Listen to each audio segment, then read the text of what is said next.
हरे कृष्ण, आपका स्वागत है। आज 10वें अध्याय में हम लोग प्रवेश करेंगे। माफ करिएगा, वापस 7 मिनट लेट है हम लोग। क्या करेंगे, माफी के सिवाय कुछ मांग भी नहीं सकते। जबकि आज मैं 10 मिनट पहले ही रेडी था, एकदम मूड में था कि आज 10 मिनट पहले जाके नोटबुक सब पहले भेज दिया था। पर प्रारब्ध जो है वो आपका पीछा नहीं छोड़ती। I am really sorry, but don't worry, will make it. आज संडे है ना, तो मेरे पास और भी थोड़ा एक्स्ट्रा टाइम होगा, पर टेंशन मत लीजिए। हम लोग रिवाइज करते हैं पहले 7वां, 8वां और 9वां अध्याय। उससे पहले 1 से 6 रिवाइज करते हैं, क्योंकि अब जो 10वें में हम जा रहे हैं, इसका पहला श्लोक ही आपको एकदम मतलब एक अलग स्टेज पे लेके जाएगा। अब भगवान आपको और करीब लेके जा रहे हैं। क्या कर रहे हैं? करीब लेके जा रहे हैं। तो पहले 6 अध्याय का कुछ बताइए। चलिए, पहले अध्याय में क्या प्रॉब्लम था, हम उस स्टेजेस को पार करते हुए जाएंगे। बोलिए, पहले अध्याय में क्या था, सार बताइए। अर्जुन के बहुत सारी शंकाएं थी, जैसे कौन से 5 मूलभूत कारण थे जो युद्ध में दया करना चाहते थे जीवों पे। तो दया सही भी था, क्योंकि भक्त है वो। दूसरा, भोग की इच्छा थी, पाप का डर था, सामाजिक, नोट्स में आपका उंगली नहीं पहुंचा, वर्ण संकर यानी सामाजिक व्यवस्था गिरने का डर, और अनिर्णितता, निर्णय पूरा नहीं हुआ था। ये 5 मुख्य कारण थे, और उनका निराकरण भगवान ने दूसरे अध्याय में ही उसके साथ कर दिया, जिसका विस्तार ये पूरे 18 अध्याय है। अब उसमें भगवान क्या कर रहे हैं कि समस्या सॉल्व करते वक्त हम क्या सॉल्व करते हैं, बाहर की चीजों को सॉल्व करते हैं। और खेल क्या है, मतलब हम क्या करते हैं, देखिए, एक बनाने के लिए, ये है हमारा यूनिवर्स, क्या है, ये हमारा ब्रह्मांड है, हमारा वाला। ये तो हम समझा रहे हैं, नॉर्मल जीव को ये भी पता नहीं कि हमारा ब्रह्मांड। वो तो बोलता है कि मतलब वो लोग इमेजिन बहुत करते हैं, इसको बोलते हैं मेंटल स्पेकुलेटर। क्या बोलते हैं? हाँ, वो इमेजिन बहुत करते हैं, लेकिन इमेजिन से भी ज्यादा उनका अस्तित्व भी तो होता है ना। लाइक आप कहीं भी वर्ण व्यवस्था में हो ना, आप वर्ण व्यवस्था से बाहर जाओगे तो चंडाल, फिर भी आप वर्ण व्यवस्था का ही पार्ट हो। आउटकास्ट भी बोला तो अब वर्ण व्यवस्था में हो। तो जब तक आप बद्ध हो तो आप कुछ ना कुछ तो हो, काला हो, गोरा हो, कीड़ा मकोड़ा, 84 लाख यूनी, कुछ तो आप हो। तो आप कभी नहीं कह सकते मैं कुछ नहीं। चलो, मनुष्य में आप बहुत सोचते भी हो, तो भी उधर निर्वाह करना होगा, शरीर इच्छाएं हैं, जो ध्यान दोगे उसको इच्छा होगा, ध्याय तो विषाण पुंस वाला काम होगा, तो आप कुछ नहीं कर सकते। काम क्रोध लोभ भी आपके साथ होगा। तो स्वाभाविक व्यक्ति क्या करता है, अपनी इच्छाओं को पूरा करने के लिए अपने अपने तरीके से ट्राई करता है। जो ज्यादा फल नहीं देगा वो सोचता है भी कैसे निकालूं, तो उसको शास्त्रों का माध्यम पता चलता है, जिसमें कर्मकांड का सेक्शन आता है। भगवान अर्जुन को ये भी गाइड कर देते हैं, सकाम का भी फल दिखाते कि देखो सकाम करो, अपने कर्तव्य को करते हुए फल की जो भी है वो मिलेगा आपको। उससे एक ऊपर क्या है, फिर आदमी सोचता है कि अरे इतना करने से चाहे मैं आध्यात्म की तरफ भी बढ़ूं। ये रिंगन चालू कर दिया, दियो वाला साइकिल चालू हो गया। करते करते उसका ज्ञान बढ़ जाता है। ये ज्ञान पहले 6 अध्याय वाला है, और अंदर वाले 9वें अध्याय का ज्ञान क्या है, तो उधर वाला ज्ञान है, भक्ति वाला, निष्काम कर्मयोग से जनरेट होने वाला ज्ञान, आत्मा और बहुत ज्यादा परमात्मा का अंडरस्टैंडिंग हल्का सा देता है। लेकिन वो वाला क्या करता है, वो भगवान के रसों में प्रवेश करवाता है। समझा आपको? इदम ते तू ते गुह्यतमम प्रवक्ष्यामि अनुसूयवे ज्ञानम। हाँ, वो जो है ना, वो कौन सा चीज है, उधर वाला अव्यय है। वो क्या है, अव्यय। ये 3 गुणों के अंदर है, ये सत्व गुण तक आ गया, ये भी थोड़ा सत्व रज तक है, और नीचे प्राणी की तरह जियोगे तो तमोगुण माने जाओगे। ठीक है, अब ये आ गया कहाँ, तीसरा चौथा अध्याय आ गया, चौथा आ गया, 5वां आ गया, फिर कौन सा आ गया, ध्यान योग। ये ऑलमोस्ट छठा का मेजॉरिटी की बात हो रही है। फिर अब जो है भगवान भक्ति योग के बारे में चालू करते हुए 7, 8 और 9 रूम में झाड़ू मारा ना। ठीक है। तो पहला ही श्लोक क्या है, 7वें अध्याय का पहला श्लोक क्या है, अनन्य भक्ति। क्या है, भगवान का टीचिंग स्टाइल क्या है, ऐसे भगवान थोड़ा अलग से घुमाते हैं। तो हाईएस्ट बता के फिर उसका बता देते 9वें में वापिस अनन्य भक्ति का बात किया। अब भगवान कहने वाले हैं, याद है 7वें में क्या कहा था?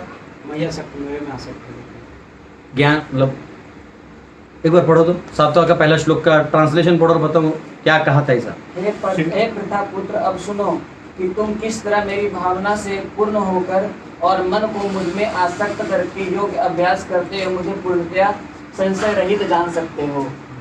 तो ये जो है संशय रहित जान सकते हो, यानी तुम्हारा संशय दूर हो जाएगा और तुम मुझे जान लोगे। अब इतना बोलने के बाद वापिस 9वें अध्याय के स्टार्टिंग में क्या बोला है? इदम तु ते गुह्यतम परोक्षाम गुह्यतमम, क्या कहा है? गुह्यतमम।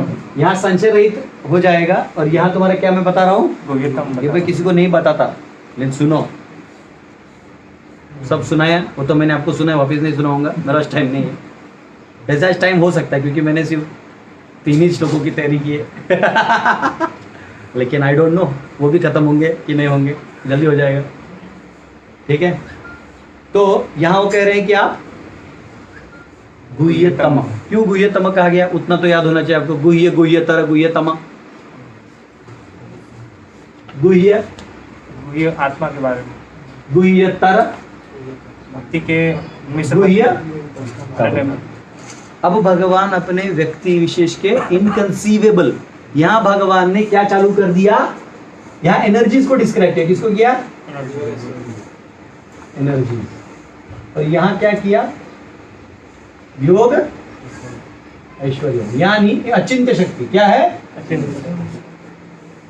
यहाँ अचिंत्य शक्तियों की बात की।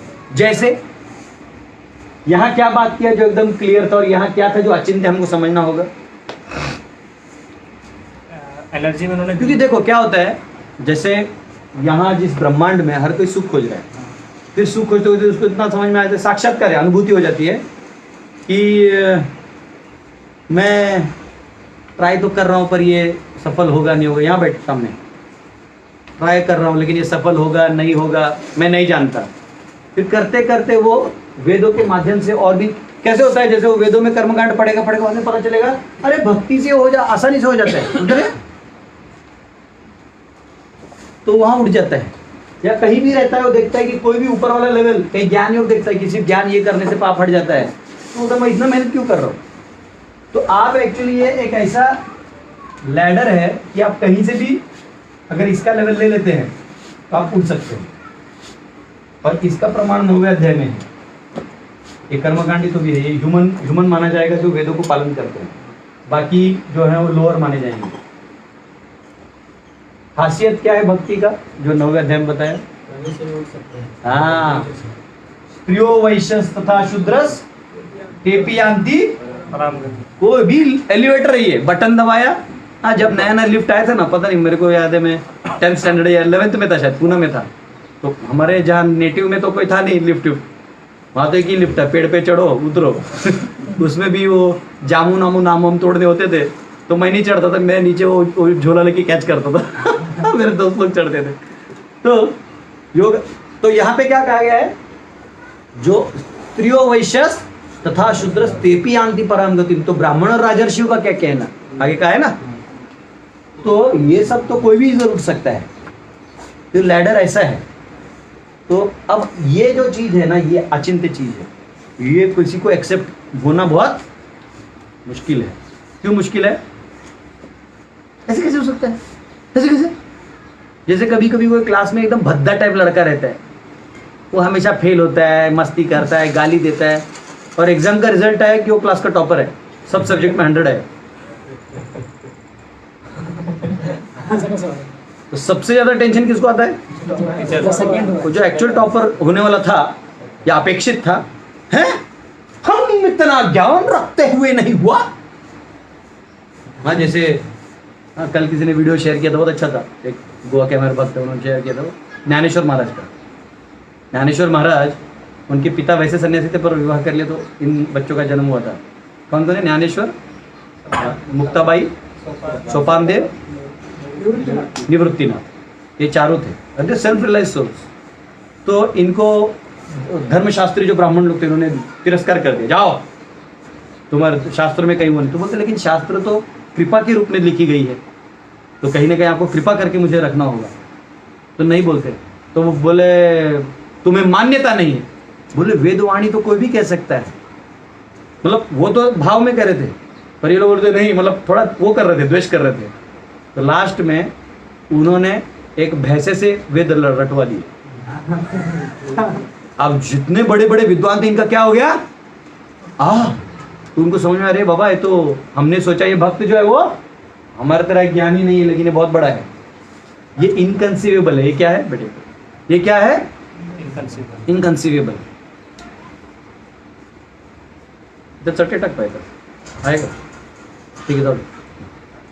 तो ये कहते हैं इनकंसीवेबल, रन दो कभी कभी। इसको क्या बोलते हैं, इनकंसीवेबल। कैसे हैं? कल का टपोरी लड़का आज का क्लास का टॉपर। अब प्रॉब्लम क्या है, भक्ति करने पे ये सारे चीज आपके अपने आप वो आत्मा परमात्मा में ज्ञान भी हो जाता है। अब आप बताओ, आप में से कौन था जो बैठ के ध्यान किया था इस जन्म में? सिबुल को तो उसमें भी व्हाट्सएप मैसेजेस दिखाई दिए होते।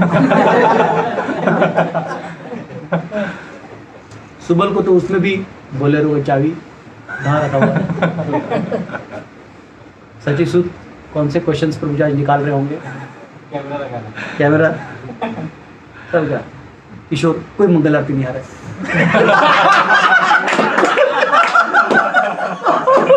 तो सभी बरमुडा और टी शर्ट भी दिखाई दे रहे हैं। तो हम लोग ध्यान करेंगे भी तो परमात्मा दिखने का कोई चांस ही नहीं है। लेकिन अब हम लोग परमात्मा ने कैजुअली बोल देते, अरे आप भी परमात्मा में बोल रहे कैजुअल, क्योंकि हमने क्या किया है, किस मार्ग को लिया है, ध्यान योगी। इतना बड़ा योगा मैट वैट लेके जाता है, पत्ते होते चबाता है, 90 डिग्री में बैठा चित्त वृत्ति निरोध सब करता है, तब जाके आना आसन के सालों बाद उसको परमात्मा ग्लिम्स मिलता है। और हमको वो ग्लिम्स डायरेक्ट भागवतम में पढ़ लेगा पड़े परमात्मा कैसे दिखता है। समझ गया, उतना देखने की जरूरत। तो भक्ति योग जो है ये इसको समझ जाता है, तो ये डायरेक्ट टॉपर होता है कहीं से भी उठ के, इसलिए लोग समझ नहीं पाते।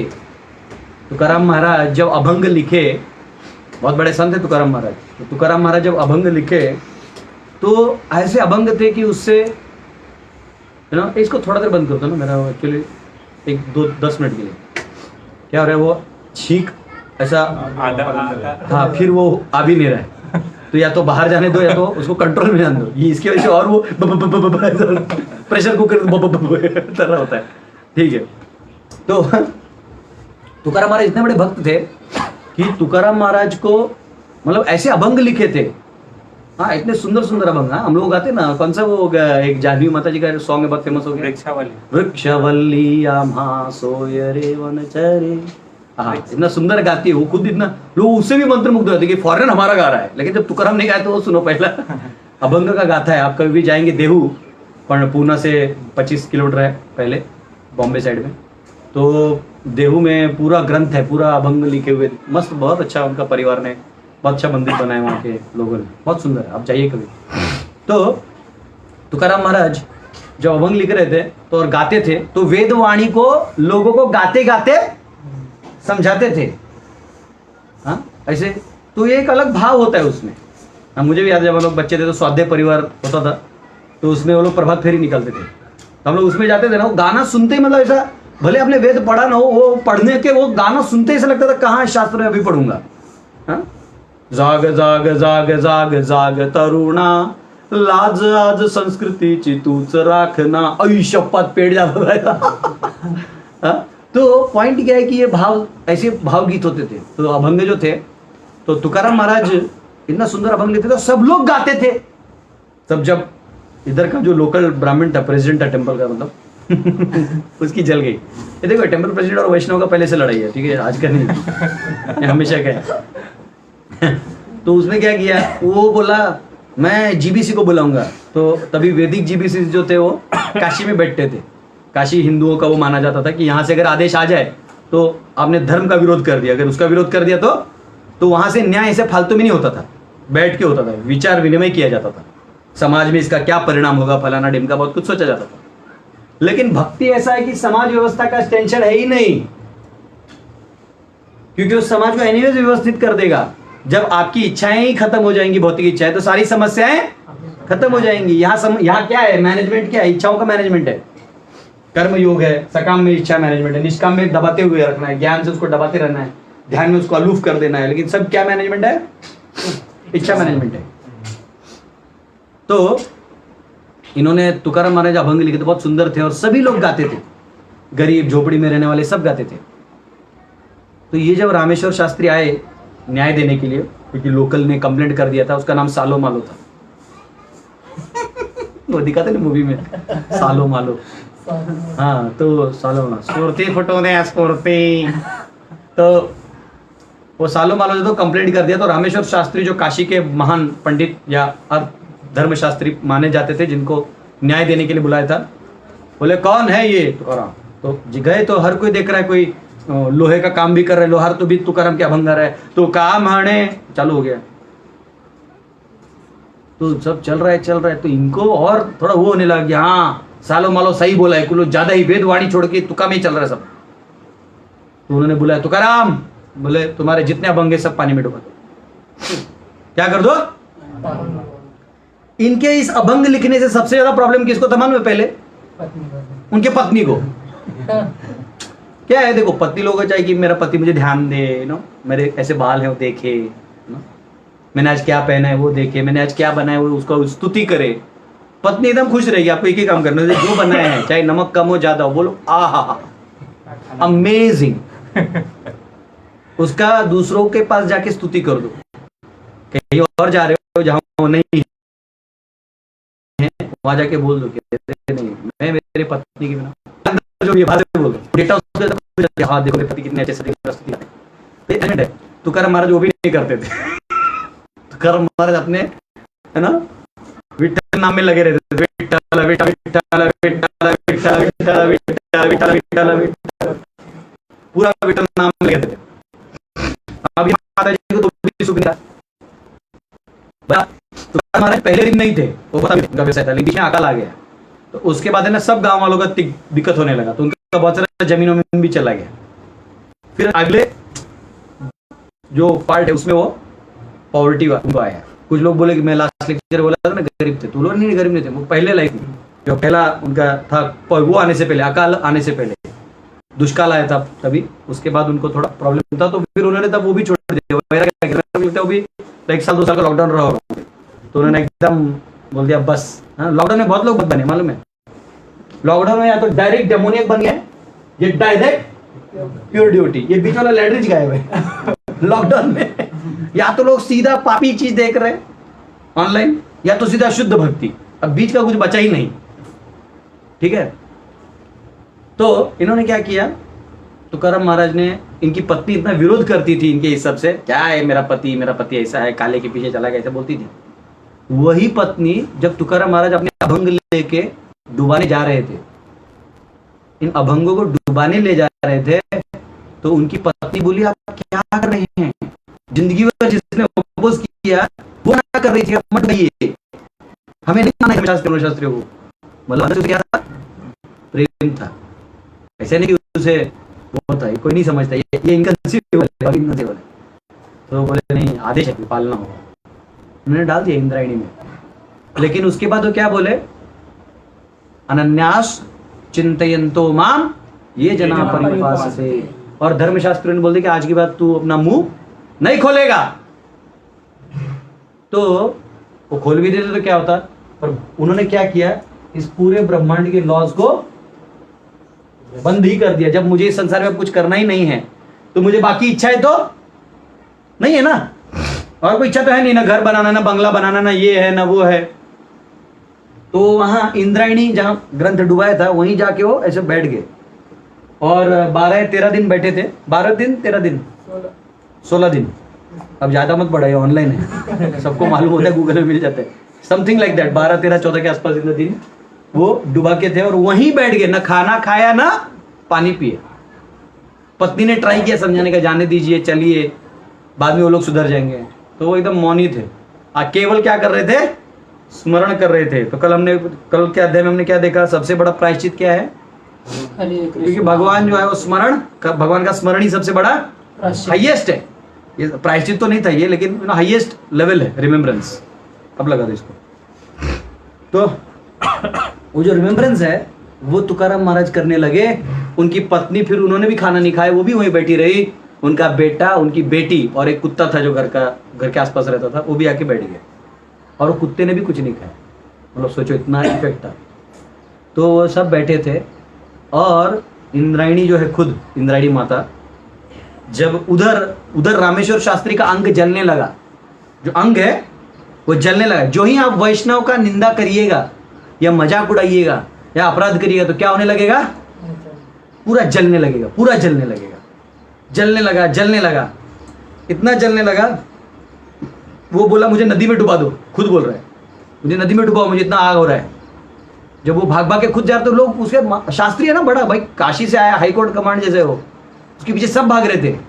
वो वहीं जा रहा था जहाँ इंद्रायणी में वो किताब डुबाया था। उतना में इंद्रायणी माता जो है वो ग्रंथ लेके आती है और इधर ये जो है ये तुकाराम महाराज के चरणों में गिर जाता है कि मुझे माफ कर दो, मैंने तुम्हारा अपराध किया है।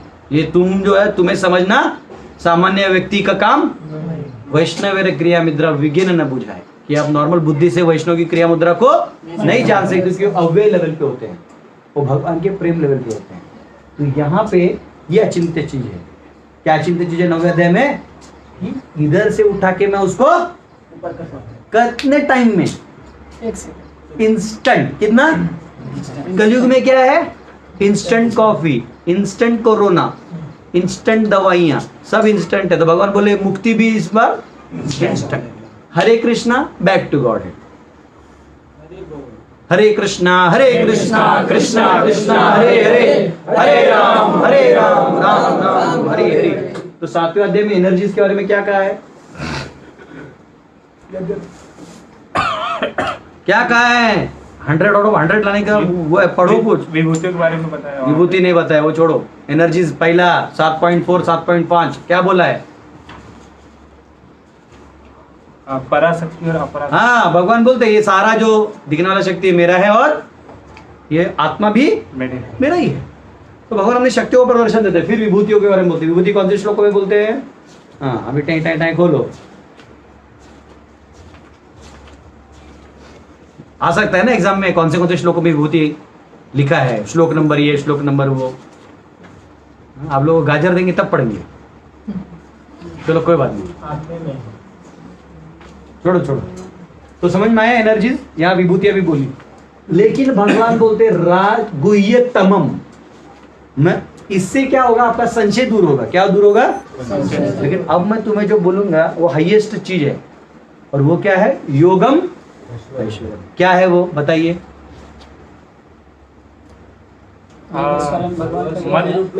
सर्वाणी भूता मतस्थानी सर्वभूतानि, मत्स्थानी सर्वभूतानि न च मत्स्थानी सर्वभूतानि। मैं हूं भी, मैं हूं, क्योंकि परमात्मा भी मैं ही हूं, एलिमेंट्स का भी फॉर्म मैं ही हूं, ये भी मैं ही हूं, वो भी मैं ही हूं, लेकिन मैं नहीं।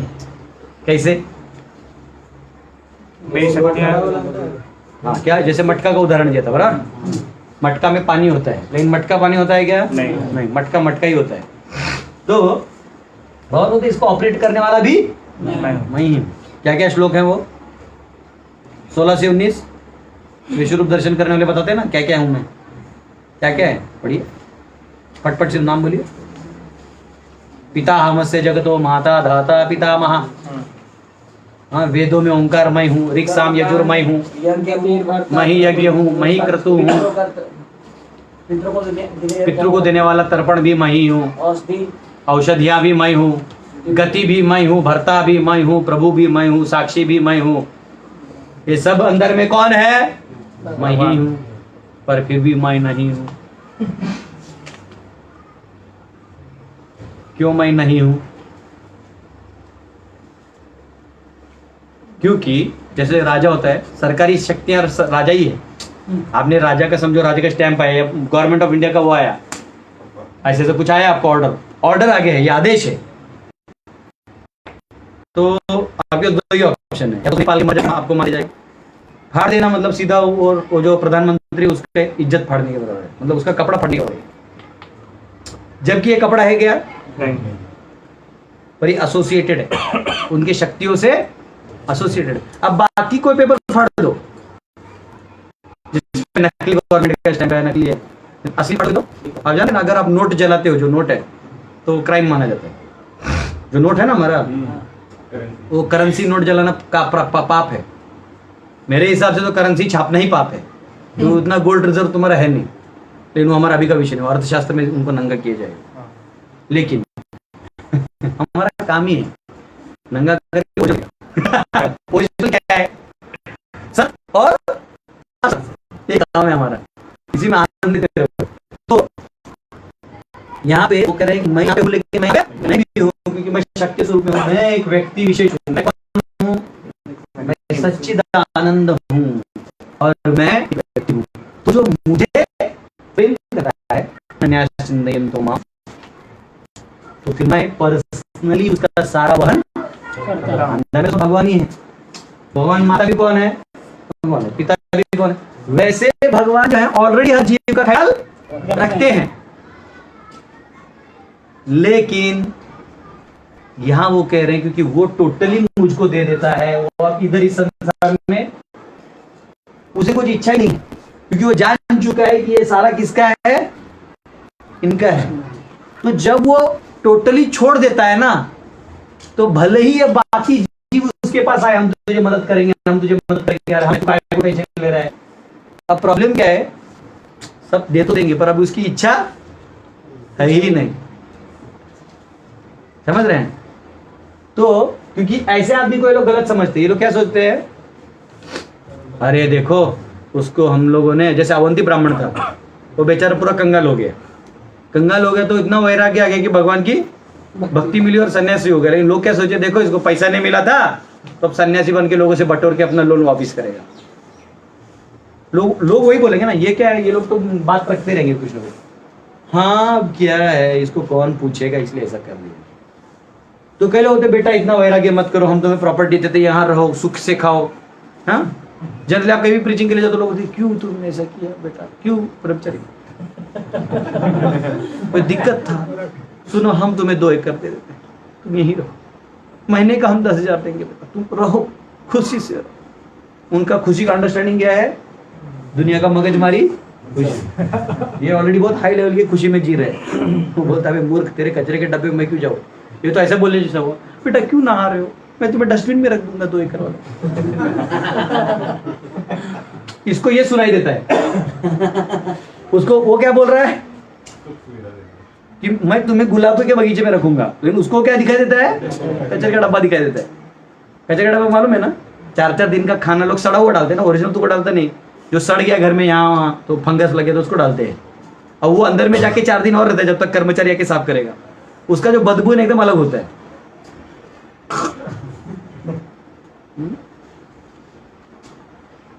किसी का यहाँ से खून निकला है उसका बैंडेज होता है, किसी के बाल काटे होते हैं, किसी का घर का कचरा खाना होता है, कोई 10-50 साल पुराना कुछ तो सड़ा हुआ चीज रहता है वो उसमें डाला रहता है।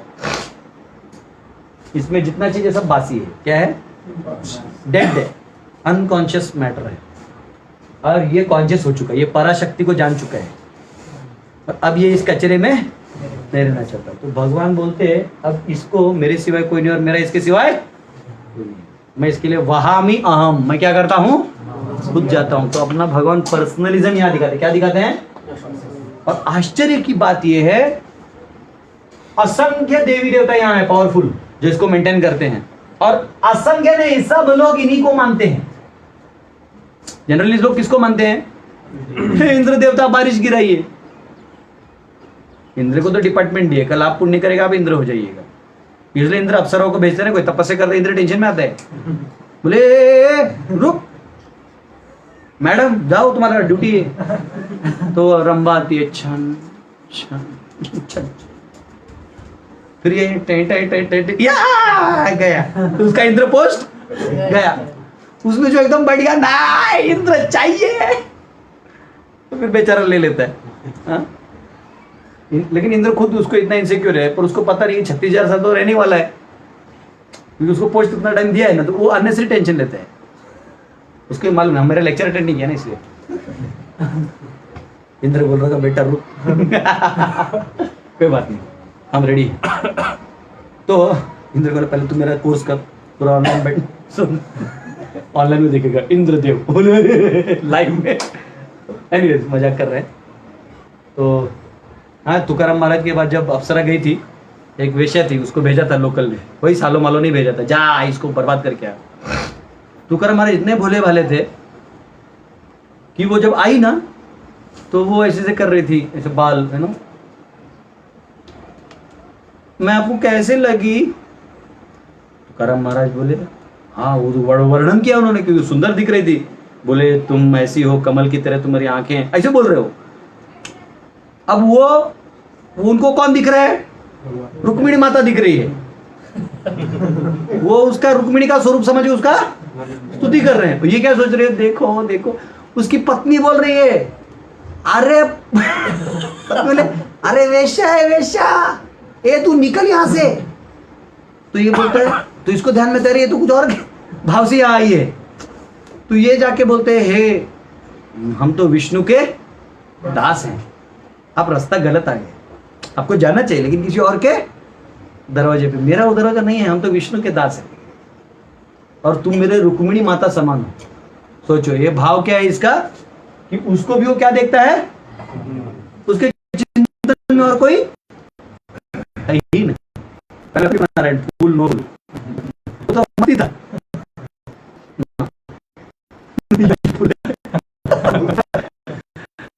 भगवान हाइट देखो, इन सभी जो जीव हैं, जो देवी देवता को ही मानते हैं, ये भी कितना भाव खाते, कोई भी छोटे चीज से प्रसन्न नहीं होता है। आहुति दो, बड़ा बड़ा यज्ञ करो, 1000 अश्वमेघ यज्ञ करो, ये करो वो करो, तब यहां पहुंचोगे, इतने जन्म ये करो तब वहां पहुंचोगे। जो देखो ये लोग ऐसे असंख्य देवी देवता तो इधर हैं और असंख्य ब्रह्मांड हैं,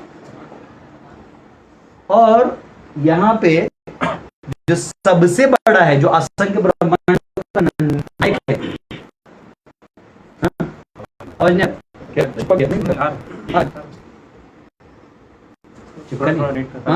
तो नेट के कारण कभी आवाज करता है। वो ठीक है, वो उसके रूम में भी प्रॉब्लम है। नहीं, मैं कल कैमरा लेके वहां गया ना, बल बल रो रहा था, पैसा नहीं दिया तो रिचार्ज मारेगा।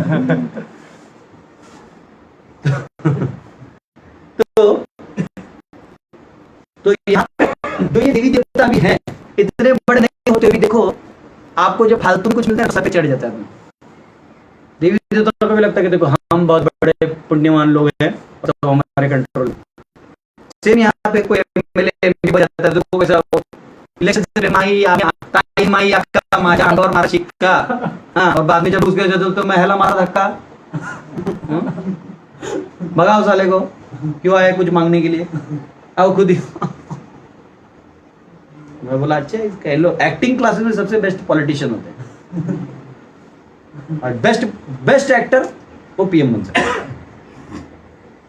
ठीक है, इससे ज्यादा नहीं बोलना है, आगे जाके मुझे भी पीएम में बनना पड़ सकता है। तो यहाँ जो सबसे पावरफुल कितना भाव खाते हैं, इनको इतना इतना आहुति चाहिए, ये चाहिए वो चाहिए। आज जो इतने असंख्य ब्रह्मांडों का नायक है, उसका डिमांड देखो क्या है, इनका इतना है। नॉर्मल भी कोई आप स्कूल के नौकरी के लिए भी जाओ ना, हाँ बोलते ठीक है तो पहले 4 पगार हमारे पास भेज देना। कंपनी में जो लोग नौकरी भी देते हैं वो लोग क्या करते हैं, ठीक है 3 महीने का इधर भेजने का, फिर 4थे महीने तेरे को पगार। पुलिस में भर देना, साहब मेरे को पुलिस बनना है, ठीक है 6 लाख लेके आ, फिर हवलदार 25 लाख में इंस्पेक्टर। अब वो वैसा लेके बना है तो आपका गाड़ी रोक के पैसा नहीं लेगा तो क्या लेगा भाई, उसको भी तो दर देना है। कोई डॉक्टर है 50 लाख में इंजेक्शन मारना सीखेगा तो आपको फ्री में इंजेक्शन क्यों देगा, आपको डराएगा माय गॉड किडनी फटने वाला है आपका, पैसा देखते अभी तक तो है। बोलता नहीं, आपको 10 लाख का है। फालतू में ना माता जी लोग ज्यादा डरते हो, इसलिए लोग डॉक्टर लोग ना दरवाजा बंद करके अकेले बुला के बताते, समझ रहे हो ना। पहले के वैद्य पब्लिक में बोलते थे ये चीज है, तो लोग प्राइवेट में देखिए किसी को मत बताइए, आपका हेयरलाइन इंजुरी है। हेयरलाइन समझते क्या होता है, बाल की इतना इंजुरी है। हमारे यहाँ तो कोई हेयरलाइन नहीं, वो पूरा बटाटा लाइन में हो जाता तो कोई कुछ नहीं करता है, अपने आप सब सूख जाता है। लेकिन हेयरलाइन इंजुरी का 10 लाख का स्पेशल ऑपरेशन आ रहा है। मशीन कहाँ से आया है, लंदन। ओ भाई लंदन से आया है तो काम होगा। हमारे यहाँ लंदन का ब्रह्मचर्य उसको कोई नहीं पूछता है। हाँ? बेचारा इतना बड़ा डिजिटल बोर्ड दिया उसका भी वो सोच रहा है कब यूज होगा। हाँ? बेचारा भी लक्ष्मी नरसिंह के विरह में बैठा हुआ है। तो यहाँ जो सबसे बड़ा ब्रह्मांड का मालिक है उसका डिमांड देखो क्या है, क्या डिमांड करता है ये? पत्रम पुष्पम फलम तोयम। पत्रम पुष्पम, देखो बड़प्पन देखो, ये बड़े आदमी का पहचान है कि उसकी डिमांड कुछ नहीं है। बोलते हैं ना, आवाज तो ज्यादा ही कट रहा है, तो मैं सोच रहा हूँ एक बार बंद करके फिर से चलें। बंद करके ऑन करेगा। रुको तो, क्या इशू है उसको? डेटा का प्रॉब्लम है। नहीं, डेटा तो पूरा, लोग भी कमेंट में लिख रहे क्या? हाँ, बहुत सारे। तो देखो ना, कट रहा, देखो ना, बॉक बॉक बॉक बॉक कर दो चाहिए तो, बस पता चला वही चालू हो रहा है।